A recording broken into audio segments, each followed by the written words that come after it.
ತುಮಕೂರು ಜಿಲ್ಲೆಯ ಪ್ರಮುಖ ಪ್ರವಾಸಿ ತಾಣಗಳು. ಮೊದಲನೆಯದಾಗಿ ಮಂದಾರಗಿರಿ, ಇದನ್ನು ಬಸದಿ ಬೆಟ್ಟವೆಂದು ಕರೆಯಲಾಗುತ್ತದೆ.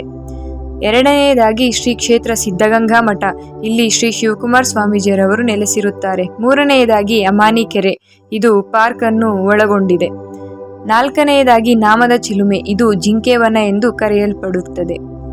ಐದನೆಯದಾಗಿ ದೇವರಾಯನ ದುರ್ಗ, ಇದು ಶ್ರೀ ಲಕ್ಷ್ಮೀ ನರಸಿಂಹಸ್ವಾಮಿ ದೇವಾಲಯವಾಗಿದೆ. ಆರನೆಯದಾಗಿ ಶ್ರೀ ಕೋಟೆ ಆಂಜನೇಯ ಸ್ವಾಮಿಯ ಪ್ರತಿಮೆ.